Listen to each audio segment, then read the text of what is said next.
تھے۔ آج کی اس ویڈیو میں آپ کو سکندر اور حضرت عمر فاروق اعظم رضی اللہ تعالیٰ عنہ سے جڑے کچھ ایسے ہسٹوریکل فیکٹس بتاؤں گا کہ جس کو سن کر نہ صرف آپ لوگ حیران ہو جائیں گے بلکہ یہ سمجھنے میں بھی کامیاب ہو جائیں گے کہ آج کے دور میں آخر کس انسان کو دنیا کا سب سے بڑا وجیتا کہلوانے کا حق حاصل ہے۔ RH نیٹ ورک کے نالجیبل فرینڈ سکندر اعظم صرف 20 سال کی چھوٹی سی عمر میں ہی بادشاہ بن گیا تھا اور پھر 23 سال کی عمر میں پوری دنیا کو جیتنے کے ارادے سے اپنے شہر سے نکل پڑا تھا۔ سب سے پہلے اس نے پورے یونان کو فتح کیا اور اس کے بعد وہ ترکی دیش میں داخل ہوا۔ پورے ترکی کو فتح کرتے ہوئے وہ ایران پہنچا اور ایران کو فتح کرنے کے بعد وہ ملک شام یعنی اس علاقے میں پہنچا کہ جس کو آج کے دور میں سیریا کے نام سے جانا جاتا ہے۔ سیریا کو فتح کرنے کے بعد اس نے فلسطین کے پورے علاقے کو فتح کیا اور پھر اس کے بعد وہ مصر جیسے طاقتور علاقے میں انٹر ہوا۔ پورے مصر کو بھی فتح کرنے کے بعد اب سکندر نے اپنی فوج کا منہ ہمارے دیش یعنی بھارت کی طرف موڑا اور بھارت میں آ کر اس نے مشہور راجا یعنی پورس کے ساتھ جنگ کی۔ بھارت میں جنگ کرنے کے بعد اب اس نے اپنی واپسی کا ارادہ کیا اور مکران کے راستے سے جب وہ اپنی پوری فوج کے ساتھ اپنے گھر پر واپس جا رہا تھا تو راستہ میں ہی بدقسمتی سے صرف اور صرف 33 سال کی عمر میں ٹائیفائڈ بخار کی وجہ سے 323 عیسیٰ پورو میں سکندر کی موت ہو گئی تھی اور اس طرح سکندر ہماری دنیا کو صرف اور صرف 33 سال کی عمر میں ہمیشہ کے لیے الوداع کہہ گیا تھا۔ دوستو، سکندر ایک شاہی خاندان میں پیدا ہوا تھا۔ بچپن سے ہی اس کو بہت سارے قابل اور ہوشیار لوگوں نے فوجی ٹریننگ دی تھی۔ ارسطو جیسے مشہور اور ماہر استاد کی صحبت بھی ملی تھی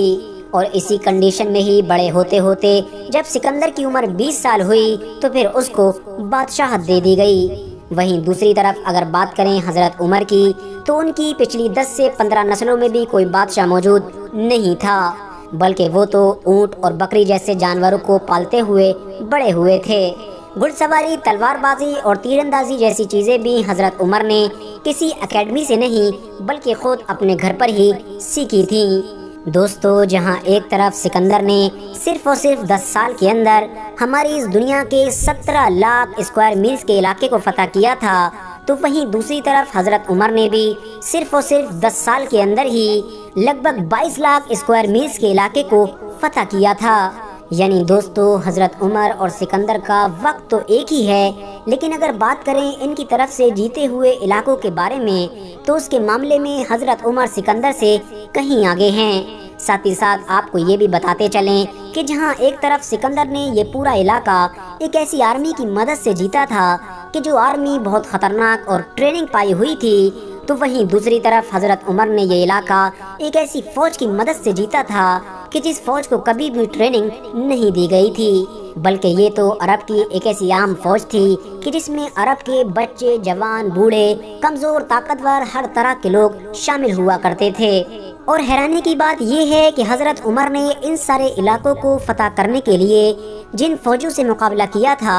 ان میں اس دور کی 2 بڑی سپر پاور یعنی ایران اور بیزنٹائن سلطنت بھی موجود تھی۔ دوستو، سکندر نے ہماری اس دنیا پر ایک بہت بڑی سلطنت تو قائم کر دی تھی لیکن وہ ایک ایسا سسٹم اور نظام نہیں بنا پایا تھا کہ جس کی وجہ سے اس کی یہ سلطنت ہمیشہ قائم رہ سکے۔ یہی وجہ تھی کہ سکندر کی موت کے فوراً بعد اس کی یہ سلطنت ٹوٹنا شروع ہو گئی تھی اور کچھ سالوں کے اندر ہی ہمیشہ کے لیے ختم ہو گئی تھی۔ صرف سکندر ہی نہیں بلکہ اس کے علاوہ بھی ہماری دنیا میں اور بھی بہت سارے ایسے وجیتا گزرے ہیں کہ جنہوں نے ہماری دنیا کے ایک بڑے علاقے کو فتح تو کیا لیکن ایک اچھا سسٹم نہ ہونے کی وجہ سے وہ اپنی اس سلطنت کو باقی نہ رکھ سکے۔ سکندر کے ساتھ ساتھ اس لسٹ میں چنگیز خان کا نام بھی شامل ہے کیونکہ ہم سبھی جانتے ہیں کہ چنگیز خان نے بھی دنیا کا ایک بڑا علاقہ فتح کر لیا تھا لیکن اس کے پاس بھی کوئی ایسا سسٹم موجود نہیں تھا کہ جس کی وجہ سے وہ اپنی سلطنت کو مضبوط کر سکے اور یہی وجہ تھی کہ اس کی موت کے کچھ سالوں کے بعد دھیرے اس کی سلطنت بھی ختم ہونا شروع ہو گئی تھی۔ لیکن اگر بات کریں اس کے الٹ یعنی حضرت عمر کی تو انہوں نے نہ صرف ایک بڑی سلطنت قائم کی تھی بلکہ پوری دنیا کو ایک ایسا نظام یعنی سسٹم بھی دیا تھا